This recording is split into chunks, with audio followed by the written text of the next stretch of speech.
Coming up on this edition of the Center of It All, we stop by the Sheets Cafe grand opening in downtown State College.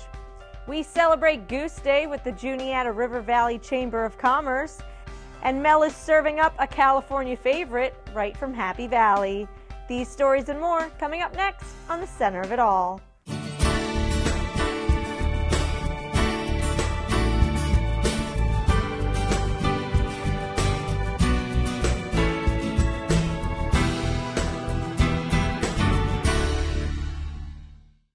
Hello and welcome to the Center of It All. A new kind of cafe has opened in State College with some new features. The Sheets Cafe in downtown State College is now opened, and they celebrated the grand opening of their new location with a ribbon-cutting ceremony. Thank you guys for coming. We're officially grand open.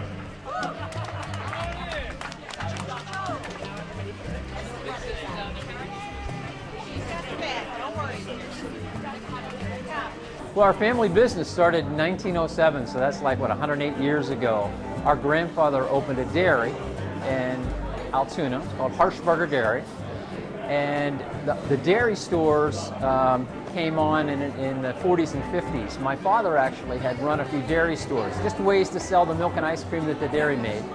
And in the early 50s, my brother Bob bought one of those dairy stores from my father and turned it into a Sheets dairy store. And he operated a dairy store selling mostly milk and ice cream for many, many years before he converted the business into a delicatessen. And so he put in meat cases, and he did a huge business with sliced meats and cheeses. And that business operated very well as well for maybe 12, 15 years, till he read about the convenience stores that were starting to take shape out of Texas, is where they started, 7-Eleven. We all know the 7-Eleven name. He read about 7-Eleven's success and said, I think I could do that. Over 100 years from their humble beginnings as a dairy market, Sheets has decided to drop the gasoline and open a cafe-style convenience store. State College is their second location. And this idea we call the Sheets Cafe. In its early concept, it was called the fuel-free store, because we were going to actually open a store without gasoline for the first time and see how the food and beverage, MTO and Sheets Brothers Coffee, could stand on their own. And we thought, wouldn't State College be an awesome opportunity to do that with the students here, the amount of walk-in trade that's here. We've had a lot of requests, had a lot of interest in a campus area location, and I'm glad we're here. Sheets is involved with two charitable efforts through their grand opening of their downtown cafe. Our leading charitable organization, a relationship we've had for almost 25 years now, is Special Olympics. And every time we do a store opening, as we did today, we present a check to Special Olympics, the local chapter, for $2,500. The other local charitable effort that we've got going on, since the day we opened, we are contributing for a short amount of time 15% of all of the sales that happen on the order point. The order point is anything that's ordered on the screen, food or beverage wise. 15% of those sales every day are going to go to Thon, the dance Thon. And so we're excited to be able to help out here on State College and Penn State campus with the Thon effort. This location is an experimental store, but so far it's looking pretty promising. This is a big deal for us. This is completely new.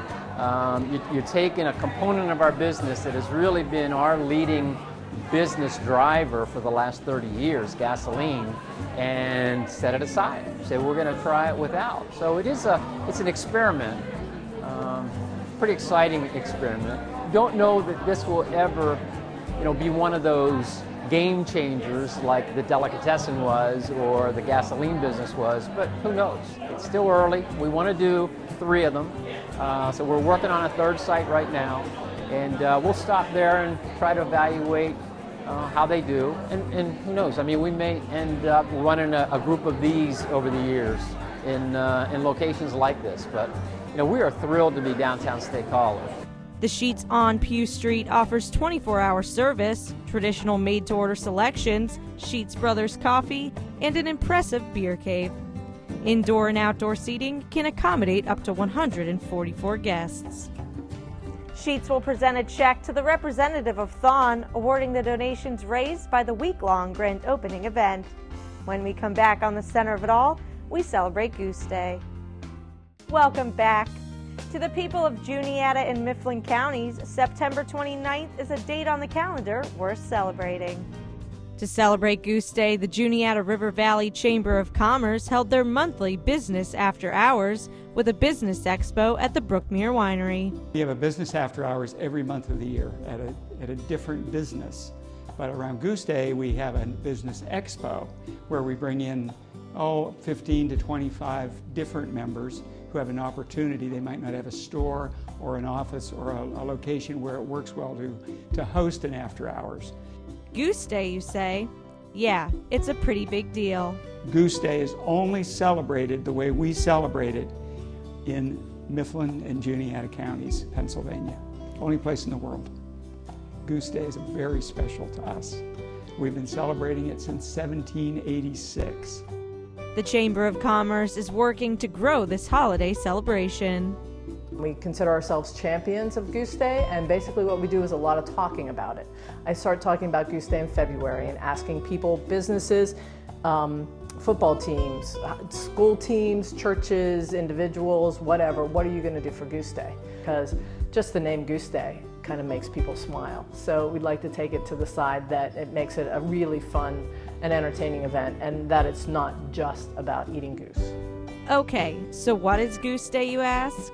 The tradition goes that if you eat goose on September 29th, you won't want for money for the rest of the year, the coming year, for 364 days. And then you have to eat goose again to make it, continue, of course, through your life. I've heard many different stories about how this evolved. I know that Goose Day is originally St. Michaelmas Day, and that goes way back, many, many generations. But how goose got into the deal, I understand, and don't you love this about legends? Everybody has a different story. The one I like is that Queen Elizabeth was dining on a goose dinner when somebody came in and announced that the English had beaten the Spanish Armada. She was so thrilled, she supposedly, right on that moment, proclaimed that every September 29th from then on shall be celebrated with a goose dinner. If you didn't happen to eat any goose on September 29th, it will be a long year of craving money for you. But look on the bright side, you always have next year. Visit JuniataRiverValley.org for more information on Goose Day.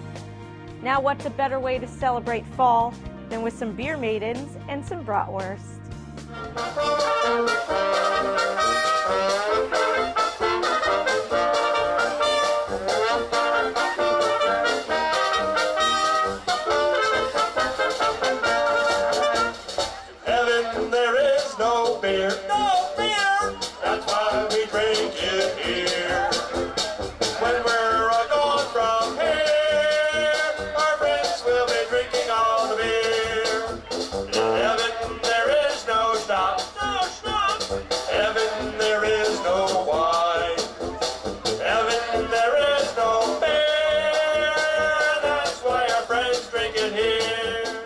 Tussey Mountain brings Germany's #1 fall party to Happy Valley with their annual Oktoberfest. Authentic music, food, fun, and of course, beer. Well, it's just a great, nice weather today, and came to drink some beer and have some German sausage.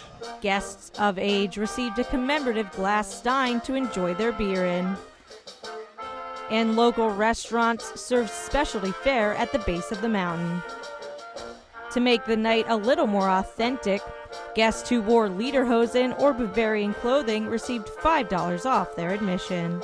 Well, I have some relatives over in Germany, and I go over to visit them usually every summer, and they bought this for me one time when I visited. If you have an outfit like this, you have to find places to use it, I guess.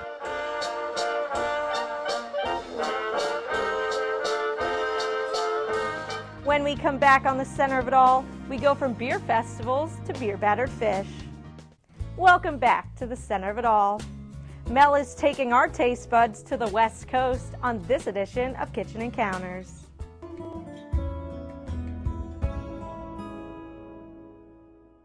Even though I'm standing here in short sleeves today, fall has officially arrived in Happy Valley.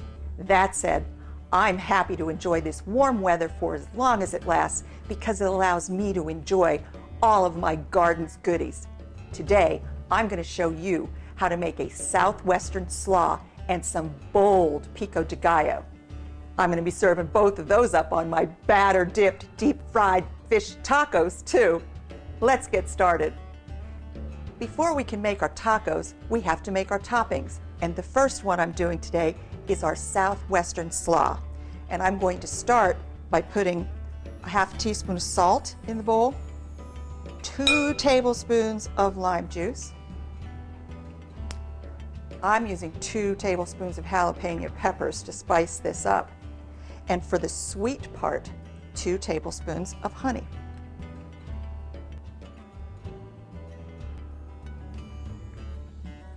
Now I'm going to mix this all together. And if we weren't on camera, I'd probably let this sit for 5 or 10 minutes to allow the jalapenos to kind of work their magic in with the sweet and savory. Now I'm going to add some green onions. That's about 3/4 of a cup. 3/4 of a cup of cilantro. I am going to stir this together, get these all coated. Oh, that lime juice smells wonderful. I love the smell of fresh lime. And now we have our slaw. I'm using green cabbage and matchstick carrots, but feel free to use red cabbage if you like. It's about half a head, that's 4 cups. I'm just going to fold this together really well. Everything's got to get coated in that dressing.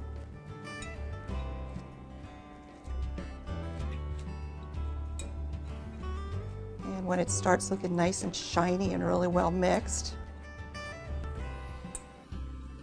I'm going to put a few more tosses here.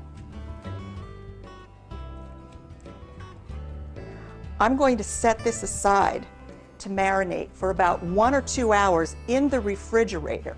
And what that's going to do is going to wilt the cabbage, and it's going to absorb all of that really sweet and sour flavor. It's going to be just fantastic as a topping for our tacos. Pico de gallo, also known as fresh salsa, is typically made simple and straightforward with 6 or 7 simple ingredients that come together and just pop in your mouth when you put it on top of something. So I have half a teaspoon of salt in the bottom of this bowl, and again I'm going to add my lime juice to it to kind of get the flavors to come together. Jalapenos again, 2 tablespoons with 2 cloves of minced garlic. And just like we did for the slaw, if I weren't doing this on TV, I'd probably let this sit for 5 or 10 minutes to let those peppers work their magic. Now I've got 3/4 of a cup of yellow onion and 3/4 of a cup of cilantro. Stir this really well.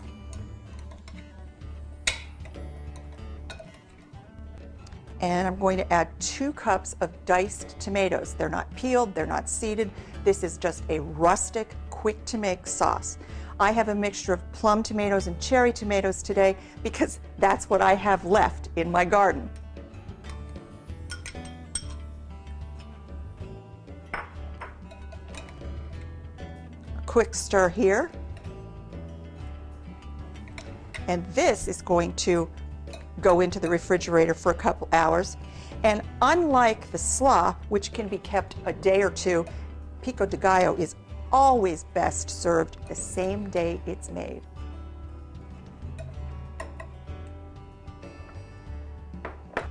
I'm making a 3rd condiment today too because it's really commonly put on fish tacos out in the Baja region of California and Mexico, and it's called crema.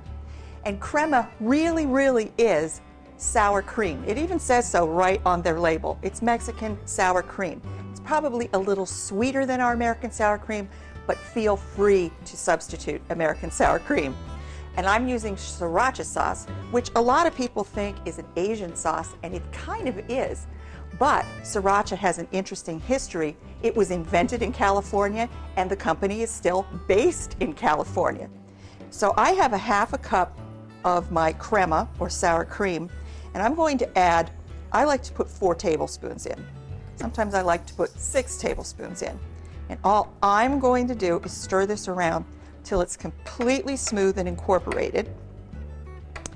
And then I am going to transfer this, which you'll see a little later on, to a squirt bottle, the kind, well, this type of a bottle, so that when it comes time to put them on the tacos, I can just drizzle it over nice and neatly.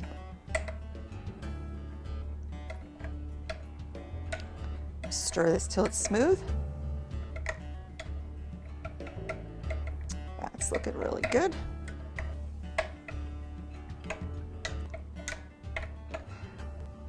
Our condiments are all made. I'm going to preheat my deep fryer, and when we come back, we're going to deep fry some fish.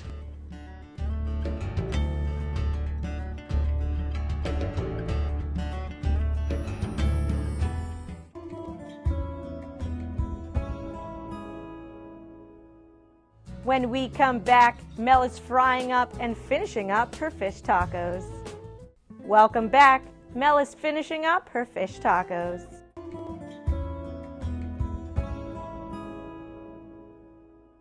Now we're going to batter dip and deep fry our fish. So let's talk about the fish. I'm using cod because it's firm textured and it's meaty. It doesn't fall apart. And I've cut it into what I call fish sticks, into about 3.5-inch pieces. If I had to suggest a substitution, I would say grouper, mahi-mahi, or even sea bass would be wonderful.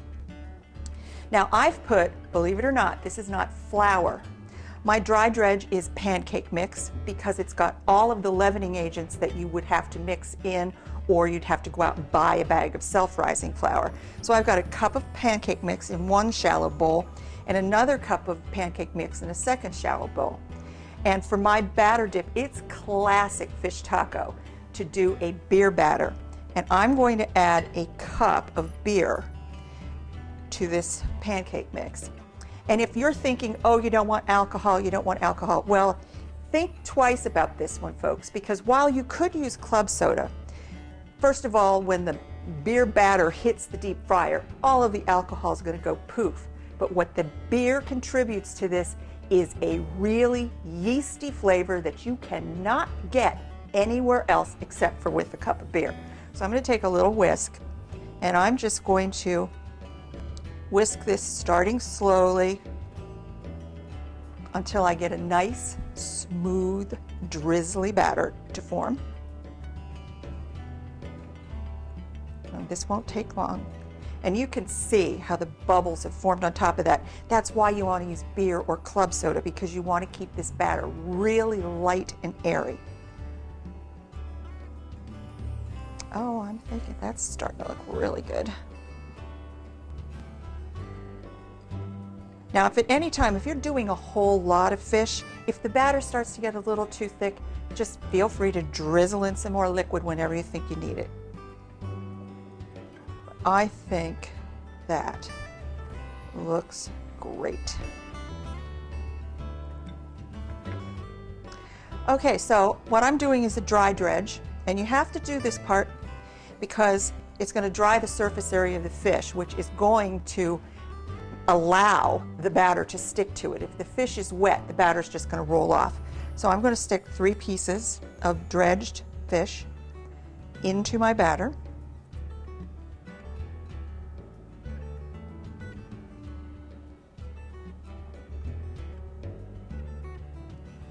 Oh, that's looking good. Let's find our other one and our third one. Okay. Now my oil is preheated to 360 degrees. Peanut or corn oil will work fine. Olive oil will not. And what I'm going to do is one at a time, I'm going to pick these up. Do not be afraid. Do not be afraid. I'm going to let the excess drizzle down. I'm going to drop that right into the hot oil. Next one in, right into the hot oil. Never overcrowd your fryer basket. Only do these maybe 3 or 4 at a time. I'm going to close the lid, and these are going to fry for 3 to 3.5 minutes, and I'm going to keep repeating that process until all of my cod is batter dipped and fried.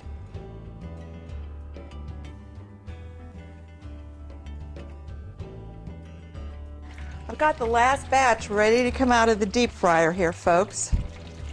And they are golden brown and super crispy, just the way they're supposed to be.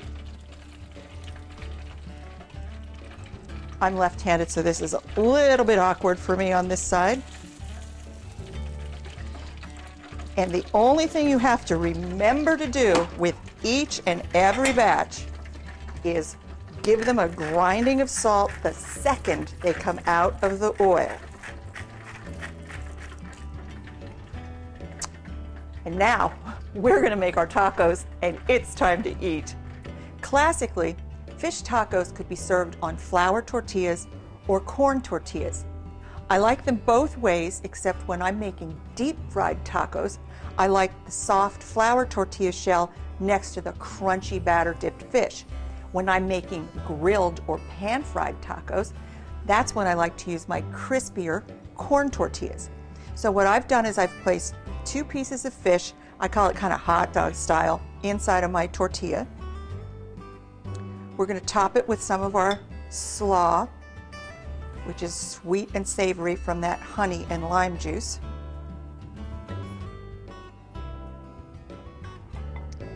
And now for a drizzle of that crema. Oh, that looks wonderful. Then you just pick it up and eat it, and you can dip your pico de gallo, dip it in your pico de gallo and put your pico de gallo on top of your taco. The first time I ate a fish taco, the year was 1986, and I was in San Diego, which just happens to be the mecca of the fish taco. I fell in love with them, and I decided immediately to become a fearless fryer. I began serving them to my friends for Friday fish fry happy hours. Before I knew it, Mel's Kitchen was the Happy Valley mecca of the fish taco world. For these and all of my recipes, just go to my website.